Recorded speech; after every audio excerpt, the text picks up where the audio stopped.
Hi, this is Chico Resch. You are listening to the Let's Go Devils podcast on the Primetime Radio Network. This is Game Day Live. I'm your host, Sam Wu, here with Vinnie Parise, a Pucks and Pitchforks blog, streaming live on Facebook Live, YouTube Live, Twitter Live, and Twitch on the Primetime Radio Network. I'm coming to you live from the Primetime Radio virtual studios, basically in my car. Vinny, you're coming in from Chicago. Devils are taking on the Tampa Bay Lightning in Florida, in Tampa, in Nick Villano's neck of the woods. Yes, that Nick Villano of pucksandpitchforks.com, editor-in-chief. Vinny, hello. How are you? I hope I sound good because there are people looking at me like, what the heck is this guy doing with a headphone in his car? That must be some serious zooming he's doing. Hello there, Sam. You sound great. I'm very excited for tonight's game. The Devils are playing one of the best teams in the National Hockey League. That doesn't usually go well for them. Well, actually, it does. When you look at their most recent wins, they're all against really good teams. And if you look at some of their most recent losses, they're against really bad teams. So, which Devils team is going to show up here tonight? We have no idea, except for the Dallas Stars. The last game against the Dallas Stars, they're like a middle of the pack team, and the Devils did not look good against them at all. It was a horrific game. But every day I wake up thinking that the Devils have a chance to win. Maybe I'm a weirdo. Maybe I'm a fool. Lots of people on Twitter.com think that anyway, so that's fine. I'm rooting for the Devils to have a very good game here tonight against the Tampa Bay Lightning. I am too, because the last time Devils were in Tampa, November 20th of 2021, there was 4 unanswered goals in the third period. Meow, meow, Yegor Sharangovich, we thought was going to break out of his funk sophomore slump. But since then, the Devils are 7-15-2 record after going 8-5-3 to start the season. I'm hoping that the magic will come back. I'm hoping that the Devils will just make those negative fans, which they have every right to be negative, because I'm one of them, shut our mouths and, hey, enjoy the second half of the season as we're about to approach and play Game 42 tonight. Absolutely. That weird game against the Tampa Bay Lightning way back in November, it seems like 1,000 years ago. I believe you and Nick Villano were on location. For the first time, it was actually the second time in my life meeting him. It was the first time in my life interviewing him. Of course, the great Ken Danico stopped by to join our show that day. That was a lot of fun. I enjoyed seeing the Devils make that comeback in a game that they didn't particularly play very well in, but sometimes those are the games you get the wins against these really good teams. You got to find a way. And that was without Jack Hughes, of course. That's a huge addition to the Devils lineup since then. So it's going to be a lot of fun. I'm looking forward to it. Hopefully the Devils put on at least somewhat of a good show against the Tampa Bay Lightning. Yes, and I'm getting a text from Michael Hay. That same Michael Hay, Devils fan, from the Facebook Live that always visits me at Taj Lounge 973. He says, no Kucherov, COVID protocol. Can you confirm that, Vinny? I'm in the booth right now. I can confirm on working that you never want to hear about certain players missing time just because they are elite. That is not how I roll as a fan. I am devastated always when good players are missing for a significant amount of time. And, we've seen how impactful COVID-19 has been on the United States of America and the world in general. But that's a huge piece of news. Obviously, Nikita Kucherov is one of the best players in the National Hockey League at this time. I cannot find anywhere that Nikita Kucherov is missing from tonight's game due to COVID protocol, but I will keep searching as you get to your point. Well, you know what I'm going to do? I'm going to help you stall, Vinny, so you can search, and I'll just tell everybody that no matter what happens with Game Day Live, the show must go on. We're a little late today, and we apologize for that because I had a little scheduling conflict, hence why I'm in my automobile right now. And this is what we do here on Game Day Live on the Let's Go Devils podcast platforms. This is what we do. And I want to go over the poll. You know the poll I'm talking about? I'm talking about the Twitter poll, the 24-hour Twitter poll that we put out on our Twitter account at Let's Go Devils Pod. If you want to follow Vinnie Parise, it's at Vinnie_Parise for the moment. And you can follow me on Twitter at Primetime Sam Wu. But the poll that we had yesterday, we got about 268 votes. So that's a nice sizable sample for a little podcast called the Let's Go Devils podcast. And what did it reveal? What did it reveal, Vinny? What it revealed is that 6% thought the team is doing good. It revealed 50% that the team is bad. And then about spread out about 25 and 25% or 24% that sell the team or all the above. So 75% Mostly bad. to 85% bad. That just means it's bad. Bad, bad, bad, bad. So I know how Devils feel right now, but right now you have a chance, an opportunity to redeem yourselves for the last two games by beating the Tampa Bay Lightning. But somehow, Vinny, I don't think that's going to happen tonight. Yeah, I mean, I can't blame you for thinking that the Tampa Bay Lightning will host the New Jersey Devils and beat them. I mean, this is the Tampa Bay Lightning team who will be without Nikita Kucherov due to COVID protocol. The reason I wasn't able to quickly find it is because the Tampa Bay actually announced it 2 whole days ago, and he will miss tonight's game against the New Jersey Devils and Saturday's game between the Tampa Bay Lightning and the Vegas Golden Knights. Wait. They announced it 2 days ago. They're not an organization that announces it at 6:58 p.m. Eastern for a 7:05 start. Bizarro concept, Sam. I know it's strange. I know there are teams out there that let people know information. I know that's weird, okay? But it happens from time to time. And the Tampa Bay Lightning announced that a couple days ago. I don't know how that slipped my mind, to be honest with you. I've had my 2 shows on my other network, and I've been extremely busy with that over the last 2 days. So I've it doesn't really surprise me that bit of news slipped my brain, but it did, and Nikita Kucherov will be out. Now, let me tell you something. Tampa Bay got hit with COVID very hard about 2 weeks ago, and the NHL really didn't help them that much. And you saw it with Anaheim, too, missing a bunch of players because of COVID, and the NHL just decided not to cancel their games. The Devils kind of got lucky in that sense. Everyone says the NHL hates the Devils, the refs, blah, blah, blah. The NHL did the Devils a huge favor by canceling a lot of those games way back when it was Heishier and Smith and Blackwood, and then Hughes got it. And then, once Sharangovich and Zacha came down with it, they were like, all right, see ya, Devils. We'll reconvene in a couple weeks and reschedule your games during the Olympic break. Tampa Bay wasn't as fortunate. They played a game with like 16 skaters, 12 forwards and 4 defensemen. And, they finally started to look like they were out of the woods. And then, boom, Nikita Kucherov. So that's a tough break for them. But what did Tampa Bay do in that game where they had 16 skaters, 12 forwards, 4 defensemen? They beat the Los Angeles Kings in a gritty effort. And so missing Kucherov, never really been too hard on them.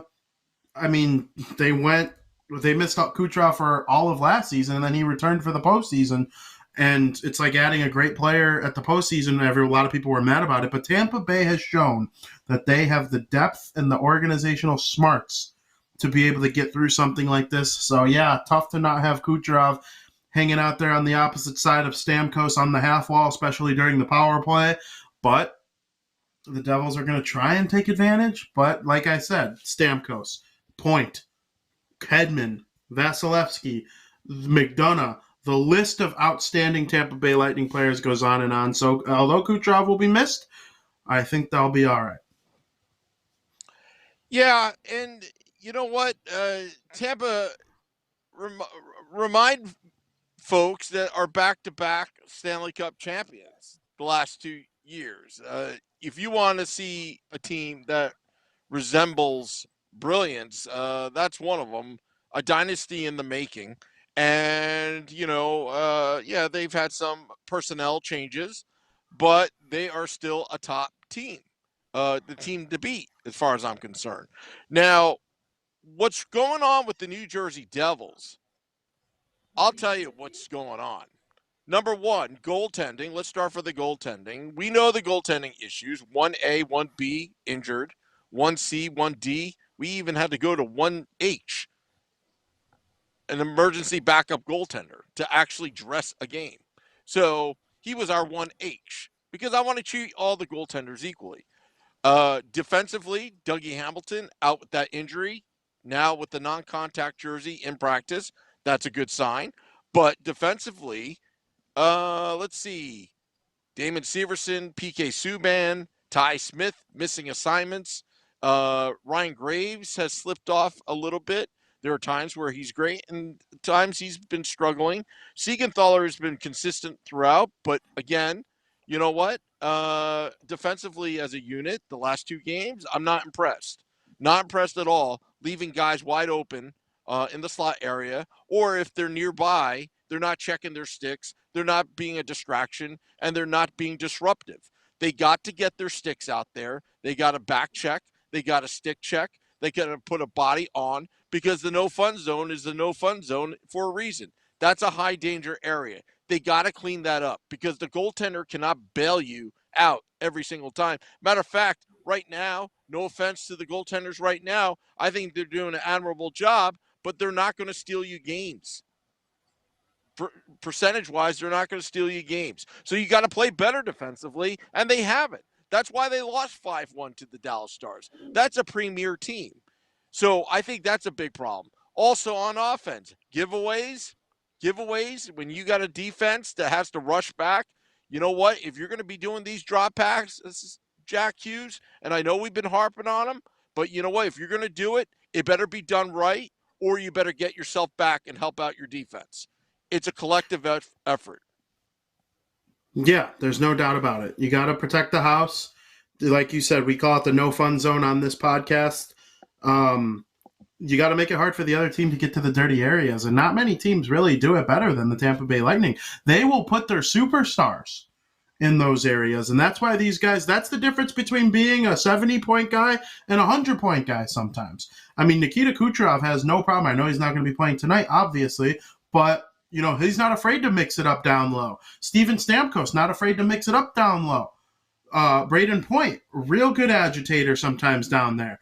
They got defensemen that are hard on the puck like McDonough and Victor Hedman. To me, if you were to build a defenseman in a factory and say, I want to build the perfect National Hockey League defenseman, the closest you would come is Victor Hedman. And it's a tough team to beat for sure. The Devils are going to need Jack Hughes to maybe try to be a little less finesse in a game like this, try to create offense the right way. These are the type of games where Nico Hischier is really supposed to shine because you've got very difficult opposition on the other side. It's not going to be a lot of slick, smooth offense going on like there could be against some other teams. Jesper Bratt's shot could be an advantage here. So those are the things I'm looking for in terms of like the hard nose, get to the hard to score areas. Otherwise, you're not going to win. You're not even going to come close. Yeah, and you know what? I want to go to some of the comments on the YouTube Live. Joey B says, Vinny, sharp-looking hat. He asked me if I'm in my car. He says, this is genius. And he said, get her done. Well done, Sam Wu. And also he said that I hope Sam Wu doesn't get carjacked on Game Day Live. I'm not in Newark right now, so I'll be okay. All right? Yeah. I probably shouldn't have said that, but I have 2 favorite hats. This is one of them. I got this at the 2017 NHL Draft. It was in Chicago at the United Center. Of course, the Devils took Nico Hischier with the first overall pick. So this hat will always be near and dear to me. It was so cool because I have friends that also cheer for other teams that are not the Blackhawks, and we all bought the hat of our favorite team. There's like 6 of us who all had different hats of the teams. And then I think the Chicago Bears one is like a similar style with the stripes on the side, and it's the color rush, so the Bears blue. So I got my 2 favorite hats that I own sitting right here next to me. But yeah, I love this Devils hat. It's a crisp. It's got the socks on the side. I think that's really nice. So the 2017 NHL Draft official hat, favorite hat I own. Yeah, and you are listening to the Let's Go Devils podcast, Game Day Live. I'm your host, Sam Wu, here with Vinnie Parise, talking a little puck, talking a little bit about the Devils taking on the Tampa Bay Lightning tonight at Amalie Arena. All right, so right now, Vinnie, pucksandpitchforks.com. Nick Villano is already coming out with some scouting. He's coming out with all sorts of stuff. Are you at the point, though, we're at the halfway point, you really thinking about 22 draft, the NHL 2022 draft right now? Because it's sad about it. We were thinking about it probably in mid-December. Yeah, so it seems like for the last 7 or 8 years, the thing I've been focused on most with New Jersey Devils hockey has been the draft. And yes, I am at that point here in 2022 on January 27th of our year 2022. How can you not be? I mean, they're probably going to come in last place in the Metropolitan Division. The only team that's been worse is the Flyers. And how much more in a row can the Flyers lose? Eventually, they're going to win. And once they get one win, they'll probably rattle off 3 or 4, where the Devils aren't consistently losing like 12 in a row or anything like that. But they'll win 3 in a row, then lose 4 in a row. That's why they're bad. That's why they come in last place. They're very inconsistent. That's proof of a young team. So I don't know necessarily that I'm just out on the future of this team by any means like some people are. But, yeah, I'm thinking about Shane Wright. I'm thinking about Michkov next year. I'm thinking about Bedard next year because I don't think the Devils are going to be much better next year, maybe a little bit better, but you still never know with the draft lottery. 2 very deep, very impactful drafts in a row, the 2022 and 2023 NHL drafts are, whereas maybe the 2020 and 2021 NHL drafts were a little thinner compared to most. But then again, we thought that about the 2017 NHL draft, and Nico Hischier is already a captain. Elias Pettersson's awesome in Vancouver. Cale Makar is the best defenseman in the NHL right now. So that draft turned out to not be as bad as some people, thought. So maybe the 21 draft will end up. Maybe Owen Power will be awesome for Buffalo. Maybe Luke Hughes will be great for New Jersey. Like, there are so many unknowns when it comes to the draft. So, yes, I am thinking about it now. It's one of my favorite times of year, even if the Devils – I think if the Devils were to win the Stanley Cup and have pick 32 – I would still be pretty in tune with the draft, but I certainly am looking more towards the top of the first round than I am the middle to bottom of it like we would like to be. Yeah, and you know what, Vinny? I'm prepared even right now that 2025, if they're not in the playoffs by then, I think I may cancel the Devils for a while. Because, 2025, because it seems like it's heading that way, because Jack Hughes, drafted in 2019, would be in his 6th season, as a New Jersey Devil. Luke Hughes should be by then. Muhammad Doolin, we would find out if he's the real deal. Okay. Dawson Mercer should be a stud, a star. And Nico Hischier will be the veteran captain, entering his prime. And, but I was hoping that the Devils could make it in. And, hey, look, if they could get the first overall pick in the next 2 drafts to add to it, you know what? There's going to be people whispering Edmonton.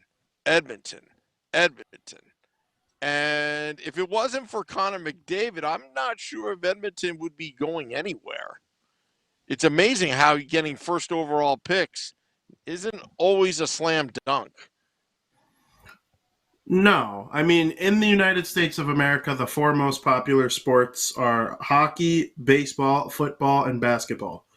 All of those sports, even basketball, because some people think basketball, you need a good team. They're all team sports.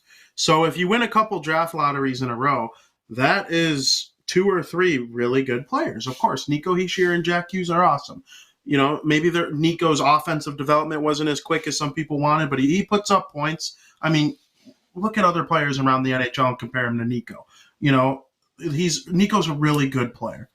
Jack Hughes has a chance. He's a point per game player. It seems like he creates at least 1 goal every single game or scores it himself.